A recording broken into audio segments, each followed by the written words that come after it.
शादी के लिए ध्रुव की ना सुन के सभी को जैसे सांप सूंघ गया। सब भौचक्के से खड़े ध्रुव को देख रहे थे। बस निखिल और कांचन को कम आश्चर्य हो रहा था। दोनों के चेहरों पे एक हल्की सी खुशी थी। चलो फाइनली प्यार जागा। चुप करो। कांचन ने निखिल को शांत रहने का इशारा किया। तभी पंडित जी अपनी धोती संभालते हुए खड़े हुए। कैसा कलयुग आ गया ये?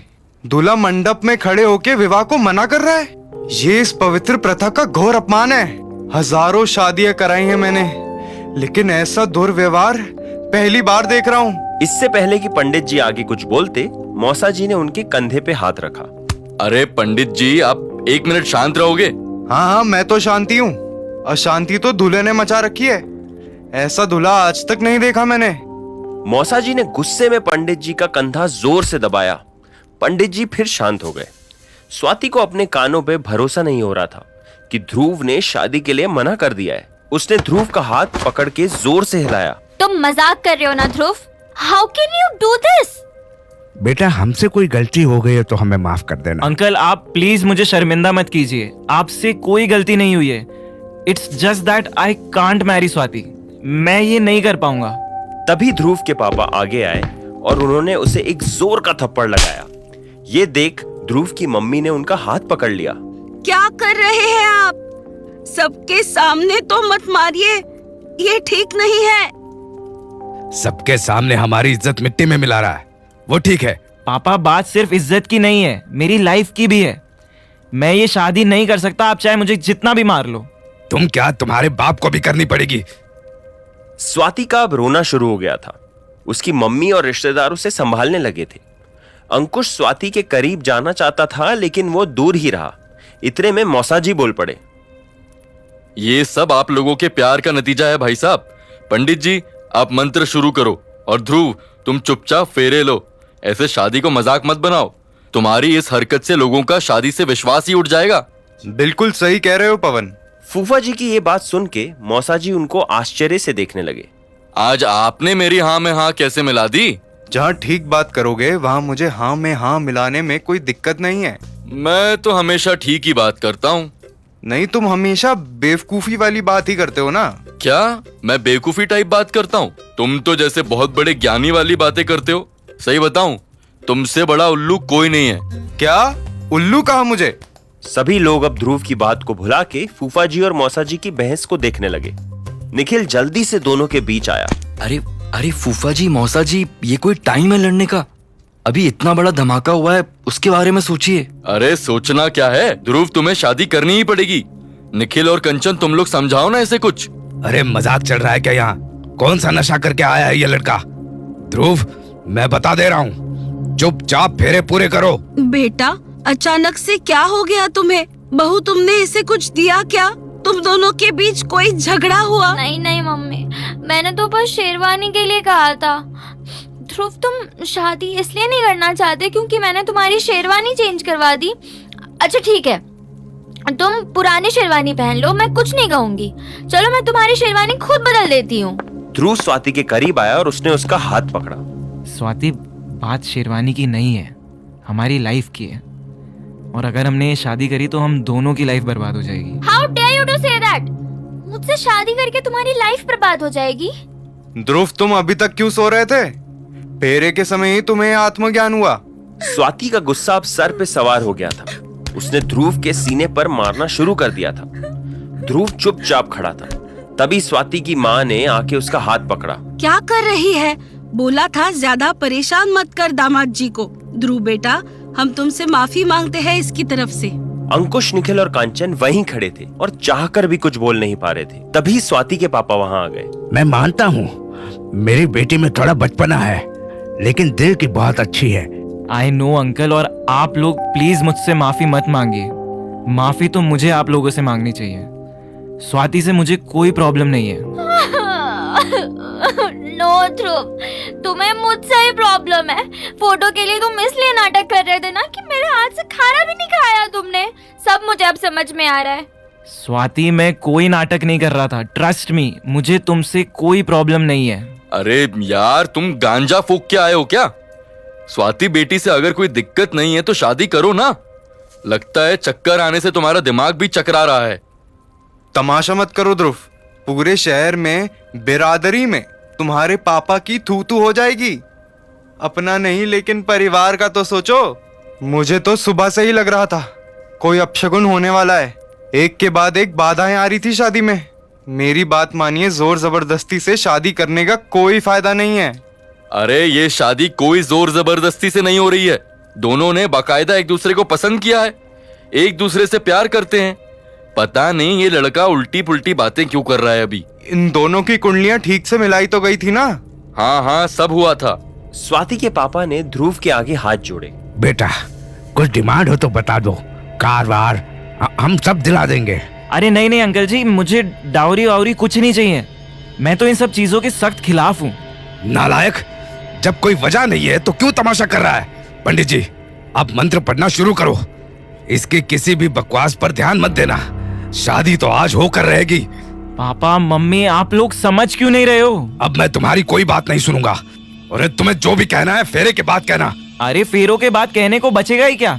मैं शाम से आपसे बात करने की कोशिश कर रहा था, लेकिन आपने मौका ही नहीं दिया। बस फिर मेरे लिए यही एक ऑप्शन बचा था। इतने में ध्रुव ने धीरे से अपनी पगड़ी उतारी और मंडप से जाने लगा। पकड़ो इसे, ऐसे कैसे जा सकता था? मौसा जी, फूफा जी और 2-3 रिश्तेदारों ने ध्रुव को घेर लिया। बिना फेरे के तुम कहीं नहीं जा सकते ध्रुव। पापा, आप मेरी शादी जबरदस्ती नहीं करवा सकते। बेटा, जब गाय सिंग मारने लगे ना तो उसे रस्सी से बांध देना चाहिए, जाने मत देना उसे। आप लोग ये बहुत गलत कर रहे हैं। मैं ये शादी नहीं करूंगा। ध्रुव अब भागने को हुआ, लेकिन उसके पापा ने उसे पकड़ लिया। फेरे तो लेने पड़ेंगे, शादी है ये, कोई तुम्हारी चाय नहीं कि मन किया तो पी ली और जब नहीं किया तो फेंक दी। पंडित जी, आप मंत्र पढ़ो। मंत्र तो मैं पढ़ लूंगा, पहले लड़के को पकड़ो, उसको तैयार करो फेरे के लिए। ये तैयार नहीं होगा तो इसे उठा के फेरे दिलाएंगे। भाई साहब, उठाइए तो इसे जरा। सभी रिश्तेदारों ने एकदम से ध्रुव को उठा लिया। 4 लोगों ने मिलकर उसके दोनों हाथ और दोनों पैर पकड़ रखे थे। अरे पापा, दिस इज रॉन्ग यार, बहुत गलत कर रहे हो आप लोग। पंडित जी, मंत्र पढ़ना बंद कीजिए। Guys help, help, guys help. Nikhil, Kanchan, बचाओ मुझे। निखिल और कांचन बुद्ध बने एक जगह खड़े थे। उन्हें समझ नहीं आ रहा था कि क्या करें। तभी एक महिला ने स्वाति की साड़ी का पल्लू और ध्रुव के कंधे पे पड़े दुपट्टे की गांठ बांध दी। कुछ लोगों ने तो मोबाइल से वीडियो बनाना शुरू कर दिया। अरे पंडित जी, मंत्र शुरू करो। अरे मुझे ये शादी नहीं करनी। मेरी जिंदगी बर्बाद मत करो। इट्स अ क्राइम, पाप लगेगा तुम सबको। अरे तुम लोग ऐसे किसी की शादी जबरदस्ती नहीं करवा सकते। मुझसे शादी करके तुम्हारी जिंदगी बर्बाद हो जाएगी ना ध्रुव? तो ठीक है, मुझे भी नहीं करनी तुमसे शादी। ये लो, अपनी अंगूठी वापस रख लो। इतना कह के स्वाति ने गांठ खोली और तेजी से वहां से चली गई। पंडित जी मंत्र पढ़ते पढ़ते रुक गए। स्वाति के पीछे उसके मम्मी, पापा और उसके साइड के कुछ रिश्तेदार भी भागते हुए गए। ये देख ध्रुव को जिन लोगों ने उठा रखा था, सभी ने मिलकर ध्रुव को छोड़ दिया। लो, अब दुल्हन भाग गई। अब तो हो गई शादी। मुझे तो शुरू से ही लग रहा था यहाँ कुछ भी ठीक नहीं है। पहले मुझे माइक पे बोलने से रोका, विधि विधान समझाने से रोका। देख लो उसका परिणाम। ध्रुव, जाओ, बहू को लेके आओ। पापा, मैं नहीं जाऊंगा। मैं किसी और से प्यार करता हूँ। क्या? तो स्वाति के साथ क्या मजाक कर रहा था? उसकी और हमारी भावनाओं के साथ खेलने की क्या जरूरत थी? आई एम सॉरी पापा। माफी मांगने से बात खत्म नहीं हो जाती। तुम्हें अगर हमसे रिश्ता रखना है तो जाओ, बहू को लेकर आओ, वरना घर में दोबारा कदम रखने की जरूरत नहीं। ध्रुव अपने पापा की ओर देख रहा था और सभी की निगाहें ध्रुव पर टिकी हुई थी। उसकी मम्मी ने आगे आके ध्रुव को गले से लगाया। जा बेटा, ले आ बहू को, तुमसे ही तो सब कुछ है हमारा। ध्रुव अपनी मम्मी को ना नहीं कह पा रहा था। उसने उनकी आंखों में देखा। ठीक है, लाता हूँ। ध्रुव के ये कहते ही सभी की जान में जान आ गई। हाँ, अरे हाँ हाँ, जाओ, जल्दी जाओ। अंकुश, तुम भी उसके साथ जाओ और बहू को लेके आओ। जी हाँ। हाँ हाँ, चलो, मैं भी चलता हूँ। निखिल और अंकुश ध्रुव को लेके स्वाति के कमरे की ओर चल दिए। इस शादी में इतने विघ्न आ रहे हैं श्रीमान जी, आपको 1-2 पूजा शादी के बाद और करवानी पड़ेंगी। अरे पंडित जी, 10 पूजा करवाएंगे, पहले ये शादी तो होने दो। न जाने किस चीज का बदला ले रहा है ये लड़का। शर्मिली जी काफी देर से चुपचाप खड़ी ये सारा तमाशा देख रही थी। जब उनसे रहा नहीं गया, उन्होंने ध्रुव के पापा को कहा, लेकिन भैया, ऐसे जबरदस्ती शादी करना भी ठीक नहीं। आगे जाके कई प्रॉब्लम्स खड़ी हो सकती है। कोई प्रॉब्लम नहीं होगी शर्मिली, इतने सालों से हम देख रहे हैं, दोनों बच्चों की तरह लड़ते रहते हैं आपस में। अभी फिर लड़ लिया होगा बहू से, गुस्से में आकर कर दिया ऐलान शादी नहीं करनी। भाई साहब, मुझे लगता है शर्मिली जी ठीक कह रही हैं। शादी के बाद चीजें बदल जाती हैं। आपने वो देखा ना, इटारसी वाली बुआ की बेटी का क्या हाल हुआ था। 2 महीने शादी नहीं चली, बेटी बोरिया बिस्तर बांध के वापस मायके चली आई। नहीं नहीं, स्वाति बेटी बहुत अच्छी है, कोई प्रॉब्लम नहीं आएगी। उसने कितनी शौक से तैयारियां करवाई, हम लोगों को ज्यादा परेशान होने की जरूरत नहीं पड़ी। इस गधे के लिए स्वाति से अच्छी बहू नहीं हो सकती। लेकिन भाई साहब, वो कुछ ज्यादा ही कंट्रोल रखती थी चीजों पर। इस बात से आप इनकार नहीं कर सकते। तो क्या हुआ, घर की बहू का हक है हर चीज कंट्रोल में रखने का। उसी बात का तो नतीजा है ये कि ध्रुव शादी से मना कर रहा है। अरे कर रहा था, अब वो तैयार हो गया है। वो तो हम लोगों के जोर देने पे तैयार हुआ है। लेकिन वजह सिर्फ स्वाति बेटी नहीं है। क्या आप लोगों ने सुना नहीं, ध्रुव किसी और से प्यार करता है। अरे ऐसे बहुत से प्यार देखे हैं मैंने, 2 दिन में सब खत्म हो जाता है। तुम्हारा और पवन का क्या हुआ? शादी के बाद तुम अपने रास्ते, ये अपने रास्ते। न तुम्हारी शादी टूटी न इसकी। ये सुनते ही मौसाजी और शर्मिली जी की नजरें मिली। दोनों एकदम से शांत हो गए। ये दोनों भी कुछ दिन में सब भूल जाएंगे। ध्रुव किससे प्यार करता था, करता है, इसका कोई मतलब नहीं होगा। आजकल के बच्चों के प्यार का कोई भरोसा होता है क्या? शर्ट के बटन लगाना बाद में सीखते हैं, लड़कियों से दिल लगाना पहले सीख जाते हैं। और कितनी देर लगेगी श्रीमान जी? सूर्य देव कुछ ही क्षणों में दर्शन देने वाले हैं। हाँ हाँ, आ ही रहे हैं। सभी लोग अब बैठ गए थे और सबने आपस में बातें करना शुरू कर दी थी। तभी स्वाति की फ्रेंड विद्या भागते हुए आई। स्वाति ने जहर खा लिया। क्या? सब उठ के खड़े हो गए। जमाई लेते हुए लोगों की नींद अचानक उड़ गई। सब तेजी से स्वाति के कमरे की ओर भागे।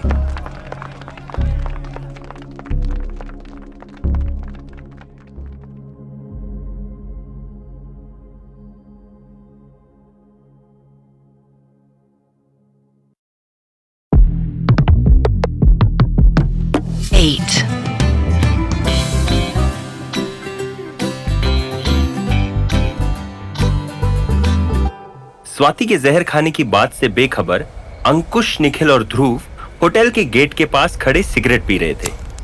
यार, अब तो सबको पता है कि तुझे शादी में कोई इंटरेस्ट नहीं है। अभी भी if you are getting married no, तो यार ये तो फुल जबरदस्ती है। आई थिंक वो इस बात को समझ जाएगी। I think we should talk to Swati. अरे वो नहीं समझेगी। उसे शायद ये लग रहा है कि मैं नाटक कर रहा हूँ, उससे कोई बदला ले रहा हूँ। किस बात का बदला डूड? शेरवानी का, घोड़ी का, एवरीथिंग, जो भी उसने अपनी जिद से करवाया है। लेकिन मैं अब शादी के लिए तैयार हूँ। अब कोई ड्रामा नहीं, मैं अब पीछे नहीं हटूंगा। पापा ने रिश्ता तोड़ने की बात कर दी यार। तीनों शांत हो गए। तभी मौसाजी घबराए हुए वहां आए। तुम लोग यहाँ खड़े होके सिगरेट पी रहे हो, वहाँ कमरे में स्वाति नींद की गोलियां लेके पड़ी हुई है। What? But why? जान देना चाहती थी वो। ये सब तुम्हारे पागलपन का करा धरा है ध्रुव। अगर उससे कुछ हो गया तो? कुछ नहीं होगा स्वाति को। इतना कह के ध्रुव होटल के अंदर भागा। निखिल और अंकुश भी उसके पीछे हो लिए। वहां कमरे में स्वाति के मम्मी पापा, ध्रुव के मम्मी पापा, सारे रिश्तेदार और दोस्त स्वाति को घेर के खड़े हुए थे। स्वाति की मम्मी जोर जोर से रो रही थी। डॉक्टर पप्पू ने स्वाति को पेट के बल लिटाया और एक घुटना थोड़ा मोड़ा। कितनी देर है एम्बुलेंस को? आती ही होगी। ये क्या कर लिया बेटा? हे भगवान, मेरी फूल सी बेटी।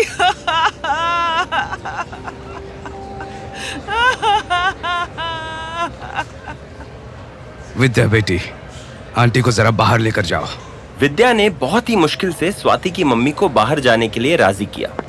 दोनों फिर बाहर चले गए। तभी ध्रुव, निखिल और अंकुश तेजी से कमरे के अंदर दौड़ते हुए आए। हमें स्वाति को हॉस्पिटल लेके जाना होगा। चलो उठाओ इसको, कार में बिठाओ। निखिल भाई, अंकुश, जल्दी। अरे अब क्या हमदर्दी दिखा रहे हो? सब क्या धरा तुम्हारा है? दिल तोड़ दिया बेचारी बच्ची का। पापा आप लोग मुझे बाद में गाली देना, अभी स्वाति को हॉस्पिटल लेके जाने दो। सामने से हटो। यार कोई लिफ्ट रोको। नायक हॉस्पिटल ही जाना। मैंने डॉक्टर अग्रवाल को कॉल कर दिया है, वो तुमको गेट पर ही मिल जाएंगे। और मैं अपनी कार से तुम लोगों के पीछे पीछे ही आ रहा हूँ। तीनों ने स्वाति को गोद में उठाया और भीड़ के बीच में से तेजी से लिफ्ट की ओर बढ़े। मौसा जी ने पहले ही लिफ्ट रोक रखी थी। तीनों स्वाति को लेके लिफ्ट में घुसे, होटल के ग्राउंड फ्लोर पे आए और कार में लेके हॉस्पिटल की ओर बढ़ गए। उनके पीछे पूरा परिवार भी भागा, कोई कार से, कोई बाइक से, तो कोई स्कूटर से। गेट के पास खड़े पंडित जी ये सब देख रहे थे। उन्होंने अपने असिस्टेंट की ओर नजर घुमाई। देखा, हो गई ना मेरी बात सही। बोला था विघ्न मत डालो मेरे बोलने में, अब शगुन होगा। हो गया, पहुंच गई कन्या अस्पताल।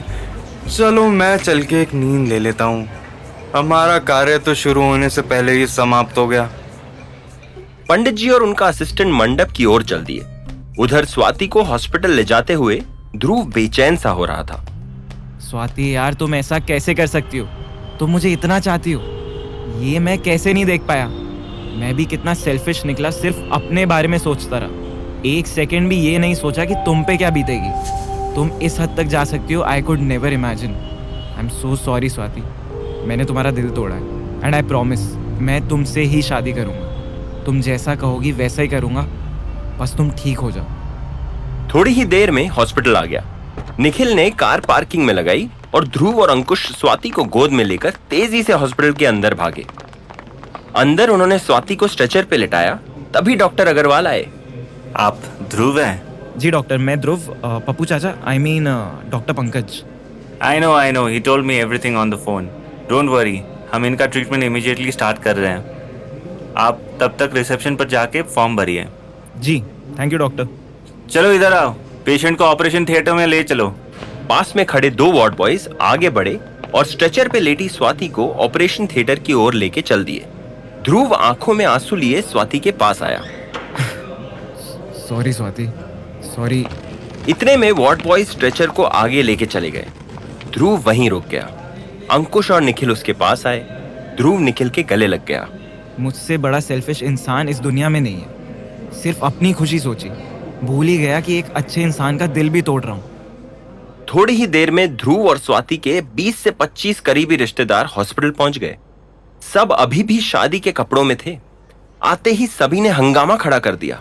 कहाँ है मेरी बहू? निखिल, ध्रुव, कहाँ हो तुम लोग? कहाँ है डॉक्टर? यहाँ तो कोई भी नहीं दिख रहा। तभी अंकुश उन लोगों के पास भागते हुए आया। स्वाति के पापा ने अंकुश के हाथ पकड़ लिए। मेरी बेटी कैसी है?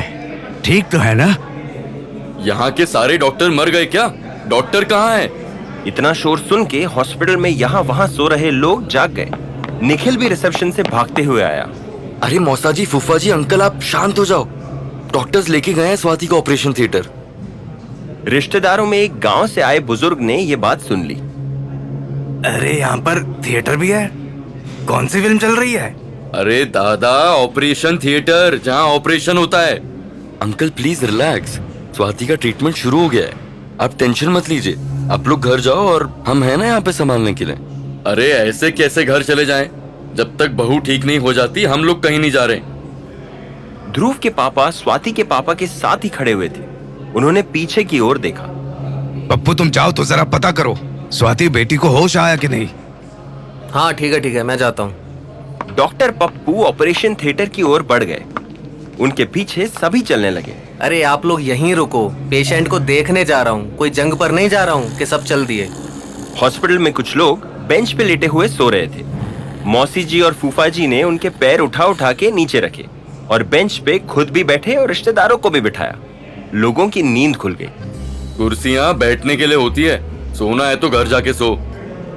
इतने सारे बारातियों को इकट्ठा देख के कुछ लोग कंफ्यूज हो गए। अरे भाई, ये हॉस्पिटल में बारात लेकर कौन आया है? किसी डॉक्टर और नर्स की शादी हो रही है क्या? पता नहीं भाई, अस्पताल में तो लोग कहीं से भी उठ के चले आते हैं। उधर मौसा जी और फूफा जी एक साथ बेंच पे बैठे हुए थे। ये शादी हमेशा याद रहेगी। 50 सालों में इतनी नौटंकी किसी शादी में पहली बार देखी है मैंने। अरे पवन, तुम्हारी उम्र 55 है ना? अरे हाँ, तो पैदा होते ही थोड़ी ना चीजें देखने लगे थे। पहली शादी 5 साल की उम्र में देखी थी, इसलिए 50 बोला।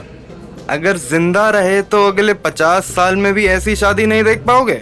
ये मुझसे लिखवा के ले लो तुम। तभी डॉक्टर पप्पू वहाँ जल्दी से आए। स्वाति अब ठीक है, घबराने की कोई जरूरत नहीं है। ये सुन के सभी के चेहरों पे मुस्कान आ गई। सब उठ खड़े हुए। स्वाति के पापा ने आशा भरी नजरों से पूछा, स्वाति से मिल सकते हैं क्या? थोड़ा वेट कीजिए, टेंशन मत लीजिए, सब ठीक है अब। अरे भाई मिठाई खिलाओ सबको। अरे इतनी सुबह सुबह मिठाई कहाँ मिलेगी?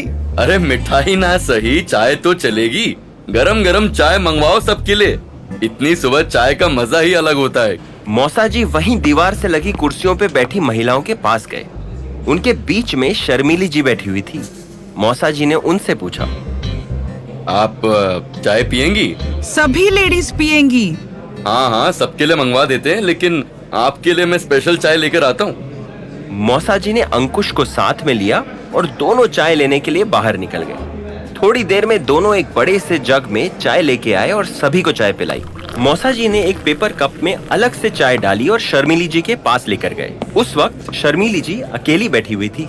ये स्पेशल चाय आपके लिए, कड़क है, एकदम कड़क। पसंद है ना आपको कड़क? शर्मिली जी ने हाँ में सर हिलाया और मौसा जी से चाय ले ली। इतने में मौसा जी को एक जानी पहचानी आवाज सुनाई दी। उन्होंने मुड़कर देखा, वहाँ दीवार से टिक कर एक आदमी बैठा हुआ अपने मोबाइल पे एक वीडियो देख रहा था। वो उसके पास गए और वीडियो को देखने लगे।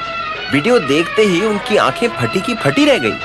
वो ध्रुव के फेरे का वीडियो था जो वायरल हो चुका था, जिसमें मौसा जी और फूफा जी ध्रुव को गोद में उठा के फेरे दिलवा रहे थे। अरे वाह, ये तो हमारा वीडियो है। बाप रे, हम सब तो इंटरनेट पे आ गए हैं। अरे ध्रुव, देख तेरा वीडियो। मौसा जी ने उस आदमी से मोबाइल लिया और ध्रुव के पास दौड़े। अरे बेटा देखो, तुम तो स्टार बन गए। हमारा वीडियो यूट्यूब पे आया है, यूट्यूब पे। जिस आदमी का वो मोबाइल था, उसने भी गौर से देखा कि ध्रुव तो वही लड़का था जिसका वीडियो वो देख रहा था। ओ बाय गॉड, ये तो आप ही हो। पकड़वा शादी हो रही थी क्या आपकी, जैसे बिहार में होती है? उस हंसते हुए आदमी को ध्रुव ने कोई रिएक्शन नहीं दिया और वहां से चुपचाप चला गया। ध्रुव स्वाति के कमरे के बाहर पहुंचा। उसने देखा स्वाति अंदर अकेले बिस्तर पर लेटी हुई थी। ध्रुव सर झुकाए अंदर गया और उसके पास जाके बैठ गया। थोड़ी देर तक दोनों चुप रहे। फिर ध्रुव ने उसका हाथ अपने हाथ में लिया। आई एम सॉरी स्वाति, मैंने तुम्हें बहुत हर्ट किया। इट्स ओके ध्रुव, मैंने भी जोश में आके इतनी बड़ी स्टूपिडिटी कर दी। ऐसा तो सिर्फ फिल्मों में होता है। तुम्हें कुछ हो जाता तो मैं अपने आप को कभी माफ नहीं कर पाता। स्वाति, तुम मेरे जैसे बेवकूफ के लिए अपनी जान देने पे आ गई, क्यों? You know ना, I'm a big emotional fool. इतनी तैयारी की थी इस दिन के लिए, कब से वेट कर रही थी कि हमारी शादी होगी। मैं एक प्रिंसेस की तरह सजूंगी, तुम एक गोल्डन शेरवानी पहन के घोड़े पे आओगे और मुझे हमेशा के लिए अपने साथ ले जाओगे। मैंने तो नेक्स्ट 5 इयर्स का प्लान भी बना लिया था कि हनीमून पर कहाँ जाएंगे, कितने दिन के लिए जाएंगे, फर्स्ट बेबी कब होगा, सेकंड कब होगा, घर कैसा बनाएंगे, etcetera etcetera etcetera. But don't worry Swati, मैंने तुम्हें जितना सताया है ना, अब उतनी ही तुम्हें खुशी दूंगा। तुम्हारे हर प्लान के हिसाब से चीजें करूंगा। कोई सवाल नहीं, कोई इरिटेशन नहीं, nothing. I will follow everything that you से। नो ध्रुव, तुम्हें मुझे फॉलो करने की कोई जरूरत नहीं है। ओके, फॉलो नहीं करूंगा, तुम्हारे साथ साथ चलूंगा। तुम्हें वो भी करने की जरूरत नहीं है ध्रुव। मतलब? तभी वहां ध्रुव के मम्मी पापा, स्वाति के मम्मी पापा, मौसा जी और 2-4 रिश्तेदार आ गए। कैसी हो बहू, कैसा लग रहा है? मैं ठीक हूँ पापा। बेटा, ऐसी हरकत तुम्हारी लाइफ की पहली और आखिरी गलती होनी चाहिए। ये हमेशा याद रखना कि इस दुनिया में कोई भी इंसान इतना इम्पोर्टेंट नहीं है कि उसके लिए जान दे दी जाए। तुम्हारी लाइफ बहुत कीमती है बेटा, उसको संभाल कर रखो। हाँ पापा, याद रखूंगी। अरे भाई चलो, अब पंडित जी को फोन करो, बता दो बहू को होश आ गया है। बिल्कुल ठीक है, फेरी की तैयारी करें और हम लोग आ रहे हैं। 1 मिनट मौसा जी। क्या हुआ बहू? तैयारियों की कोई जरूरत नहीं है, मैं ये शादी अब नहीं करना चाहती। क्या? क्यों? क्या हो गया बहू? स्वाति प्लीज मुझे माफ कर दो, मुझसे गलती हो गई थी। ध्रुव, तुमसे गलती नहीं हुई थी, बल्कि ये शादी करके तुम बहुत बड़ी गलती करने वाले थे। तुमने ठीक कहा था, ये हमारी लाइफ का सवाल है, इसलिए मैं ये शादी अब नहीं करना चाहती। लेकिन बेटा, तुमने आगे बढ़ बढ़ के शादी का हर अरेंजमेंट किया। हाँ पापा, मैंने शादी के हर अरेंजमेंट पे जोर दिया था, लेकिन अब मैं ही मना कर रही हूँ। आप लोगों ने हमेशा मेरी खुशी का ख्याल रखा, बस एक और बार मेरा साथ दे दो ना प्लीज। लेकिन स्वाति, मैं तुमसे शादी करना चाहता हूँ, I swear, believe me. No Dhruv, ऐसा कह के अपने आप को धोखा देने की जरूरत नहीं है। मुझ पर प्लीज दया मत करो, I can take care of myself. मरने के इतने क्लोज आके मुझे रियलाइज हुआ कि लाइफ में सिर्फ इमोशनल होने से काम नहीं चलता, प्रैक्टिकल भी होना पड़ता है। स्वाति बेटा, अब जब ध्रुव तैयार है तो क्या प्रॉब्लम है? सब कुछ भूल के आगे क्यों नहीं बढ़ जाती? पापा मुझे ये शादी नहीं करनी, इट्स माई फाइनल डिसीजन। हे भगवान, सुन रहे हो आप? इस लड़की को सिर्फ आपके प्यार ने बिगाड़ा है। रहना अब सारी उम्र कुंवारी। इतना कह के स्वाति की मम्मी कमरे से बाहर चली गई। उसके पापा भी उनके पीछे चल दिए। कमरे में खड़े ध्रुव के पापा और मम्मी एक दूसरे को देखने लगे। इतने में मौसाजी बोल पड़े। भाई साहब अब क्या करें?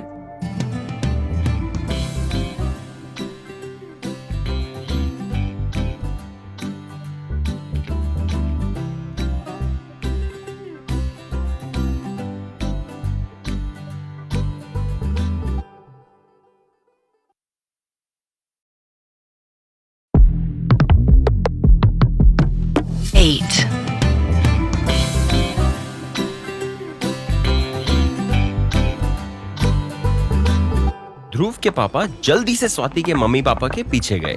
दोनों हॉस्पिटल के कॉरिडोर में तेजी से चले जा रहे थे। भाई साहब रुके तो। समझी जी। अरे अब कहाँ के समझी? शादी तो टूट गई, ना लड़का तैयार ना लड़की।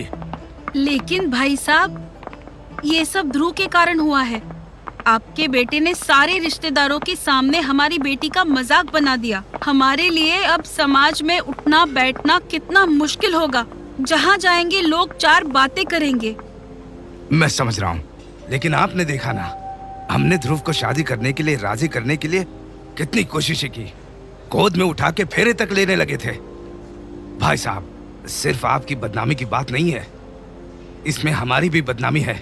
हम पर भी लोग हंस रहे हैं। अरे ध्रुव का तो फेरे वाला वीडियो भी वायरल हो गया है, देखा ना आपने? देख के हमें क्या मिलेगा? बल्कि आपको तो खुश होना चाहिए, आपका बेटा फेमस जो हो गया है। फेमस नहीं, बदनाम हो गया है। जो भी हुआ हो, हमारे हाथ में अब कुछ नहीं है। हमारी बेटी भी कम नहीं। जब ध्रुव तैयार हुआ तो महारानी ने मना कर दिया। सब आपके प्यार का नतीजा है। लड़की हाथ से निकल गई पूरी तरह से। अरे लेकिन शुरुआत तो ध्रुव ने ही की थी।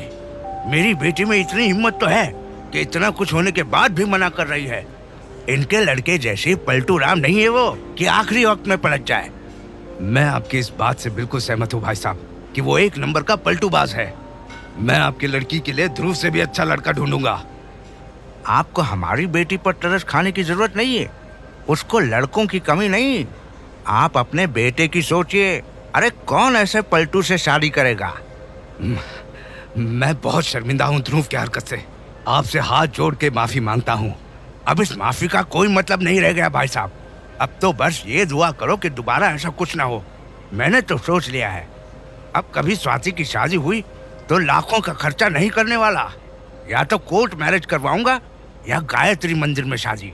आजकल के बच्चों के साथ मामला बहुत रिस्की हो गया है, और आपके बेटे के साथ तो और भी रिस्की है। भागता बहुत है, कभी संगीत के फंक्शन से, कभी मंडप से। चलते हैं। इतना कह के स्वाति के मम्मी पापा वहां से चले गए। उनके साथ आए रिश्तेदार भी उन्हीं के पीछे चल दिए।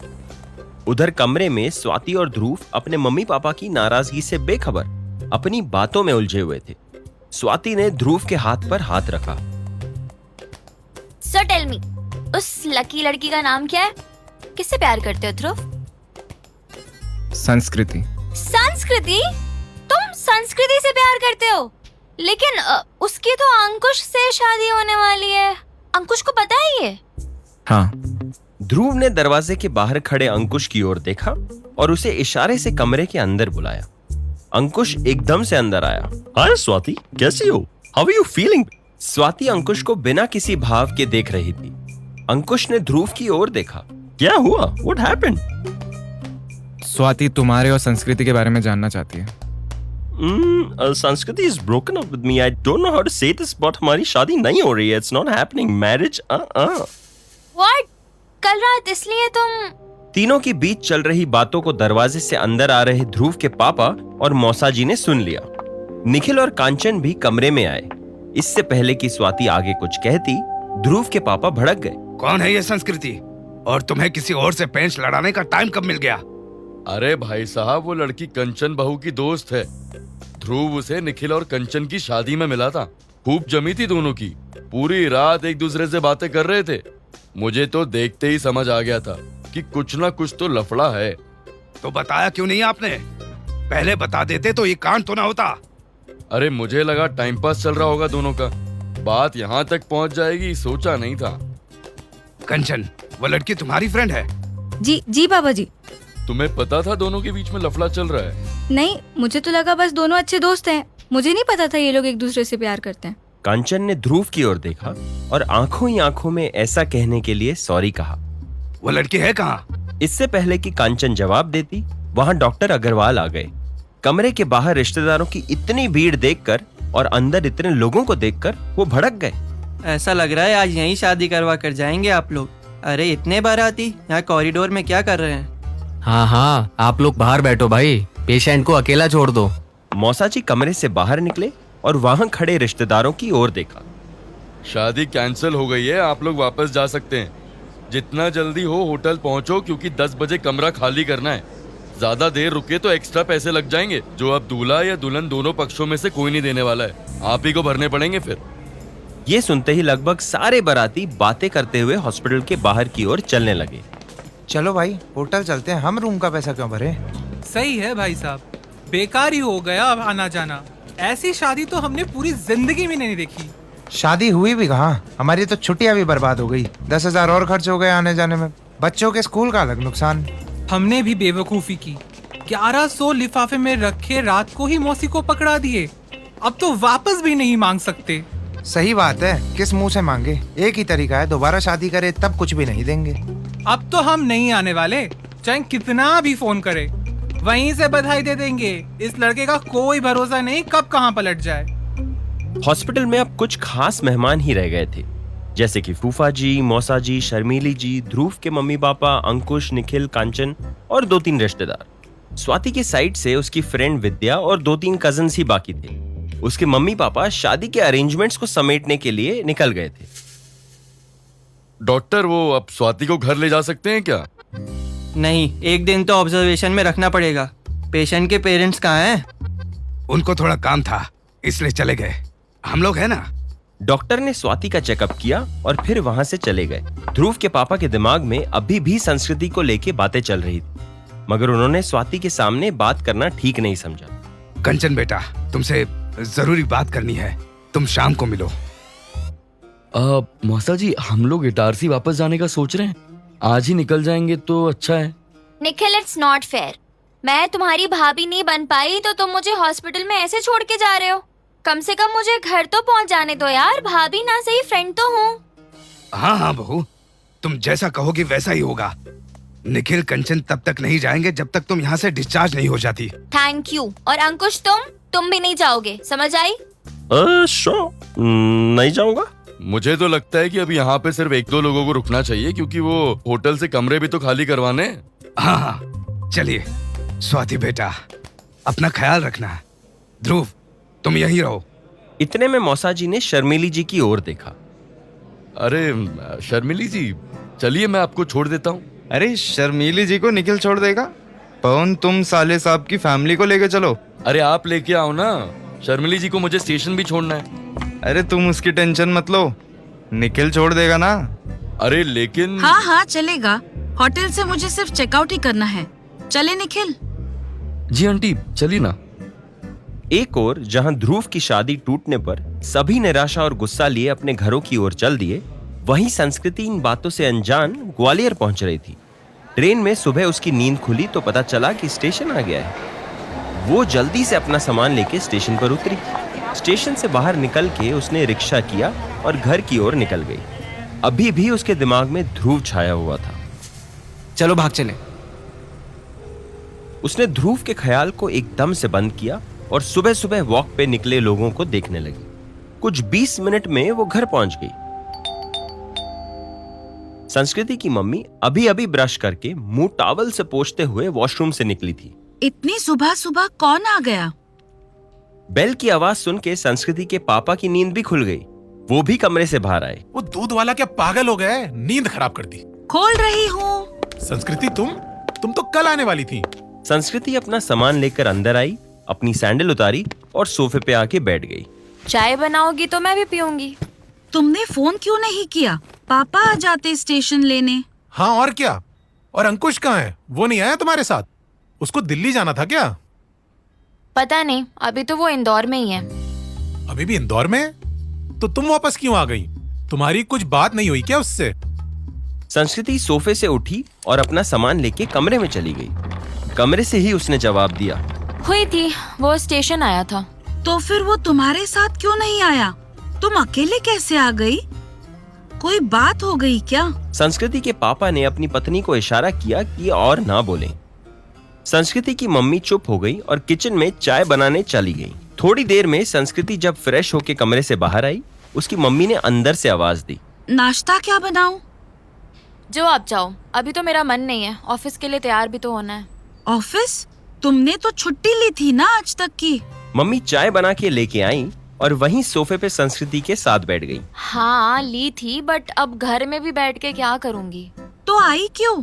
वहाँ रुकी क्यों नहीं? संस्कृति के पास इस सवाल का कोई जवाब नहीं था। वो चुपचाप चाय पीने लगी। नहीं बताना तो मत बताओ, लेकिन हम एक गुड न्यूज देना चाहते हैं। कल अंकुश के मम्मी पापा घर आए थे। संस्कृति चाय पीते पीते रुक गई और मम्मी को देखने लगी। हाँ, बड़े अच्छे लोग हैं। अगले हफ्ते सगाई रख रहे हैं। मम्मी पापा, अब सगाई की जरूरत नहीं है। क्यों? कोर्ट मैरिज करने का इरादा है क्या? नहीं नहीं, जब दोनों परिवारों की सहमति से शादी हो रही है तो कोर्ट मैरिज क्यों? ना कोर्ट मैरिज ना अरेंज्ड मैरिज, अब किसी चीज की कोई जरूरत नहीं है। ये क्या कह रही है? जो सुन रही हो। संस्कृति सोफे से उठ के खड़ी हो गई। मैं अंकुश से शादी नहीं कर पाऊंगी, मैंने उसे मना कर दिया है। क्या? हाँ, मुझे लगता है मैं कभी भी शादी नहीं कर पाऊंगी। मैं ऐसे ही ठीक हूँ और मेरा ये डिसीजन शायद कभी ना बदले। इतना कह के संस्कृति अपने कमरे की ओर बढ़ गई। उसके मम्मी पापा को ऐसा लगा जैसे कि उन्हें 440 वोल्ट का करंट दे दिया हो। दोनों हैरान नजरों से संस्कृति को जाते हुए देख रहे थे।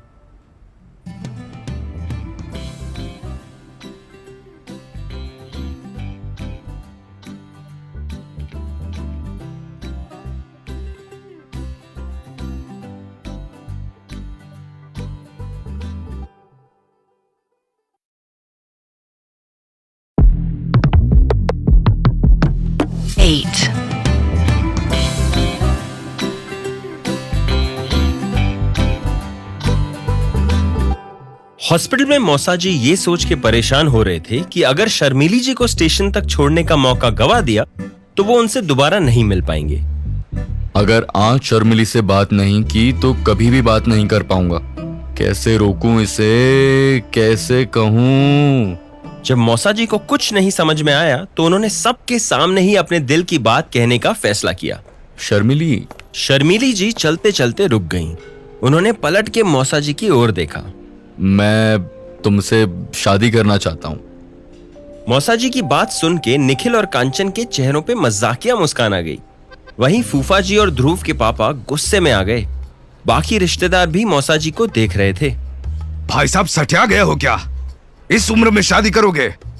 हमें तो शुरू से ही मालूम था ठरकी है ससुरा, इसलिए हमारी कभी इससे पटी नहीं। भाई साहब बच्चों की भी सोचो, सिर्फ अपनी ही नहीं, शर्मिली के भी। एक मिनट भैया, आप तो ऐसे बातें कर रहे हैं जैसे मैंने हाँ कह दी हो।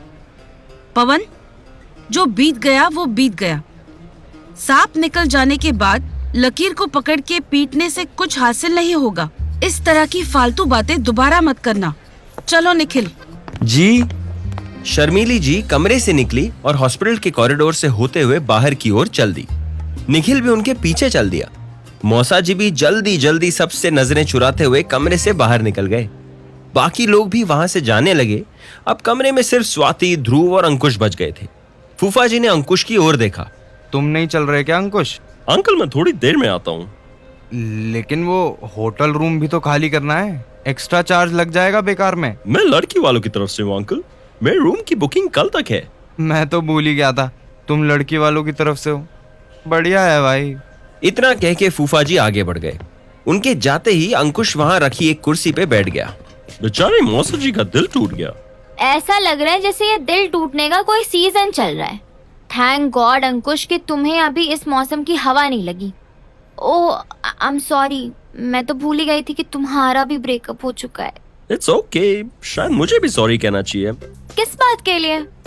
मैंने ही ध्रुव को बताया था कि संस्कृति लव्स हिम अ लॉट। अगर मैं इसको नहीं बताता तो शायद तुम दोनों की शादी हो जाती। इन सम वे मैंने ही ध्रुव को तुमसे शादी ना करने के लिए प्रोवोक किया। आई am so sorry Swati baby. What? तुम मेरे दोस्त हो के ऐसा क्यों किया अंकुश? क्या मैंने तुम्हें इसलिए शादी में रोका था कि तुम मेरी शादी स्पॉइल कर पाओ? How much I trusted you और तुमने ही मेरी शादी तोड़वा दी। आई एम सॉरी स्वाति, पर ये अच्छा हुआ ना कि ध्रुव और संस्कृति ने अपनी दिल की बात हमसे शेयर की। Otherwise all our lives would have been ruined. Loveless marriages नहीं टिक सकती बेबी। दोनों पार्टनर्स को इक्वली एक दूसरे में इन्वेस्ट करना होता है baby. Mutual funds are subject to market risks. बराबर का प्यार देना होता है। ध्रुव से तुम्हारी शादी हो भी जाती तो क्या तुम आगे जाके हैंडल कर पाती? Would you be able to handle a divorce, baby? Yeah, I think you are right. ध्रुव, तुमने संस्कृति को बताया कि हम दोनों की शादी टूट गई है? नहीं Swati, I'll tell her later. तुम पहले ठीक होके घर वापस आ जाओ फिर। But I'm fine now. संस्कृति को कॉल तो करो। Come on, call her right now. नहीं, मैं अभी बात नहीं कर पाऊंगा। ओहो अंकुश, तुम कॉल करो, चलो। स्वाति, आज नहीं तो कल संस्कृति को पता लग ही जाएगा और इस वक्त वो शायद सो रही होगी, राइट? ग्वालियर में अर्ली मॉर्निंग पहुंची होगी वो। अब तुम्हें भी रेस्ट करना चाहिए बेबी। बोलो क्या लाऊं मैं तुम्हारे लिए, जूस और समथिंग? या पाइनएप्पल जूस, थैंक यू। अरे थैंक यू क्यों? तुम भी ना स्वाति। ध्रुव, डू यू वांट समथिंग? मैं तो चाय पीऊंगा। अंकुश तुम बैठो, मैं लेकर आता हूँ। ओके। ध्रुव उठ के जूस लेने चला गया। अब कमरे में स्वाति और अंकुश ही थे। दोनों को समझ में नहीं आ रहा था कि क्या बात करें। क्या हुआ, क्यों हंस रही हो? हम दोनों के साथ ही गुगली हो गई, राइट? बड़े बड़े शहरों में ऐसी बड़ी बड़ी बातें होती रहती है स्वाति बेबी। मैंने तुम्हें कल कितना परेशान कर दिया था ध्रुव की शेरवानी के लिए। फोटोग्राफर को तो मैंने ऑलमोस्ट रुला ही दिया था। ऐसे नहीं, वैसे क्लिक करो, वहाँ चढ़ के खींचो, नीचे लेट के खींचो। बेचारा, मुझे तो लग रहा था शादी छोड़ के ना भाग जाए। यू रिमेम्बर मम्मी कितना गुस्सा कर रही थी? मैंने शादी में हर चीज अपने जिद से की, यहाँ तक घोड़ी भी मेरी पसंद की आई। कितने महीनों तक शादी के प्रिपरेशन में लगी रही। शहर का हर बैंक्वेट हॉल और होटल हमने देख डाला था। पापा का कितना पैसा मैंने बर्बाद करा दिया यार। All I could think of was शादी शादी शादी। मेरे लिए तो शादी किसी सपने से बढ़कर ही थी। और देखो जब हुई तो कैसे हुई। सब अपनी पसंद का किया, लेकिन ये समझ ही नहीं पाए कि ध्रुव की पसंद कोई और है। What an irony. मेरे फ्रेंड्स, ऑफिस के कॉलीग, सारे रिलेटिव्स को अब मैं कैसे फेस करूंगी? सीरियसली मेरी शादी एक जोक बन के रह गई।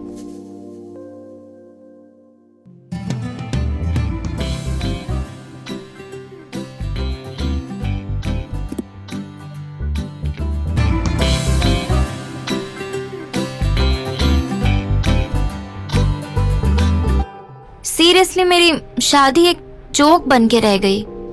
Don't think like that, Swati. ये कहो कि जोक बनने से बच गई। तुम अकेली नहीं जिसकी शादी टूटी है।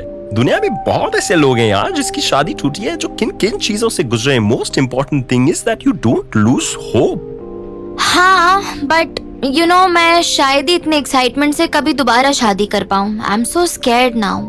I can understand, love. You know शादी तो वैसे हम दोनों की टूटी है, but somewhere you are luckier than me. How so? ऐसा क्यों कह रही हो तुम? एटलीस्ट संस्कृति ने शादी के पहले ही क्लियर कर दिया कि वो तुमसे शादी नहीं कर सकती। यहाँ पे तो फेरों तक पहुँचते पहुँचते शादी कैंसिल हो गई। हाँ, कह सकती हो कि मैं तुमसे ज्यादा लकी निकला। वैसे मेरी तो ये दूसरी शादी होती, उसमें भी अगर पंगा हो जाता तो हो गया था काम। फिर तो I would been a gone case man. फिर कभी शादी करना तो दूर, शादी के बाद में सोचना भी इम्पॉसिबल होता baby. Swati your juice is here, special pineapple. Thanks Dhruv. I think तुम दोनों को जाके अब कपड़े चेंज कर लेने चाहिए। कल से यही पहने घूम रहे हो। डोंट वरी, निखिल को बोला है, वो लेके आएगा। एक और जहां स्वाति, ध्रुव और अंकुश के बीच तनाव कम हो रहा था, वहीं दूसरी ओर संस्कृति की बातों से उसके मम्मी पापा का टेंशन बढ़ चुका था। ऑफिस के लिए तैयार होने के बाद उसने जब अपने कमरे का दरवाजा खोला, उसे बाहर ड्राइंग रूम में बैठे अपने मम्मी पापा की बातें सुनाई दी। बड़ी मुश्किल से तो कोई ढंग का लड़का मिला था, उससे भी इन्हें शादी नहीं करनी। कब क्या करने की सोच ले ये लड़की, कोई नहीं बता सकता। क्या पता क्या देख लिया शादी में जो इतना भारी कदम उठा लिया। अब क्या जवाब देंगे लड़के वालों को? संस्कृति अपना पर्स उठाकर बाहर आई। कोई जवाब देने की जरूरत नहीं है, अंकुश को मैंने मना कर दिया है। वाह, बहुत बहादुरी का काम किया है। इस उम्र में सही गलत का कुछ नहीं पता चलता। अभी तो कुछ नहीं बिगड़ेगा, जब तक हम लोग हैं ऐश से जियोगी, लेकिन हमारे बाद क्या करोगी सोचा है? पापा यहाँ कल क्या होगा उसका पता नहीं है, हो सकता है मैं ही आप दोनों के पहले चली जाऊँ। संस्कृति, तुम्हें हम कुछ कहते नहीं, इसका मतलब ये नहीं कि जो मुंह में आएगा बोलती जाएगी। दोबारा ऐसी बातें की तो मिर्ची भर दूंगी मुंह में। मिर्ची की बात सुन के संस्कृति को हंसी आ गई। माहौल में जो तनाव था वो एकदम से हल्का हो गया। संस्कृति आगे बढ़ी और अपनी मम्मी के गले लग गई। मेरी प्यारी माँ, नहीं करूँगी दोबारा ऐसी बातें, लेकिन एक शर्त है। हाँ, सारी शर्तें तुम ही लगाओ हम पर। बोलो। आप लोग भी कभी दुनिया से जाने की बात नहीं करेंगे, ठीक है? चलो अब मैं ऑफिस के लिए निकलती हूँ, वरना लेट हो जाऊंगी। इतना कह के संस्कृति ने अपने सैंडल पहने और घर से बाहर निकल गई। उसके मम्मी पापा उसे जाते हुए देख रहे थे। कुछ तो हुआ है शादी में, ये बता नहीं रही है। कितना पूछा लेकिन बताना ही नहीं चाहती। सच में बहुत फिक्र होती है इसकी। क्या होगा इसका हमारे बाद? जो भी होगा अच्छा ही होगा। सब अपनी किस्मत लेके आते हैं। मैं तो बस इतना जानती हूँ, मेरी बेटी दिल की बहुत अच्छी है, इसीलिए इसके साथ बुरा नहीं हो सकता, चाहे शादी हो या ना हो। संस्कृति के मम्मी पापा का गुस्सा अब दुख और चिंता में बदल गया था। अपनी बेटी के भविष्य की चिंता उन्होंने वक्त पर छोड़ देना ही ठीक समझा। वहां इंदौर में हॉस्पिटल से ज्यादातर मेहमान होटल पहुंच चुके थे। सभी को अपने अपने शहर वापस लौटने की जल्दी थी, लेकिन मौसा जी अभी भी शर्मिली जी से मिलने के लिए होटल के बाहर चक्कर मार रहे थे। तभी उन्हें सामने से निखिल आते हुए दिखा। अरे बेटा निखिल। जी मौसा जी। अरे वो शर्मिली जी को छोड़ा है स्टेशन। अरे नहीं, अभी तो वो पैकिंग कर रही है, 15 मिनट में निकलेंगी वो। अच्छा तुम ऐसा करो, जरा चले आओ, देख लो वहाँ कुछ जरूरत तो नहीं। मैं शर्मिली जी को छोड़ आता हूँ स्टेशन। मौसा जी क्यों बेकार में शर्मिली आंटी के पीछे पड़े हो? देखा नहीं, सबके सामने मना कर दिया उन्होंने। वो तो सिर्फ दिखाने का गुस्सा था, प्यार में रूठना मनाना तो चलता रहता है। अभी भी टाइम है मेरे पास उसे अपनी बात समझाने का।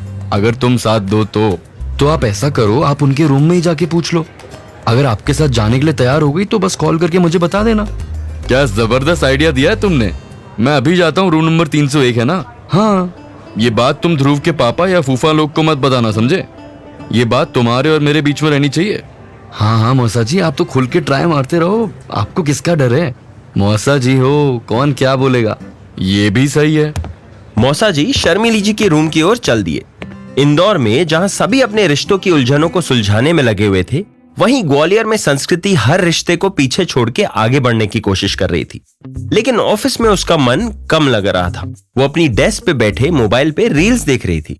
तभी उसके सामने ध्रुव की शादी का वीडियो आ गया, जिसमें ध्रुव के पापा, मौसा जी और फूफा जी ध्रुव को गोद में उठाकर फेरे ले रहे थे। ओह गॉड, ये क्या है? ऐसे शादी हुई ध्रुव की?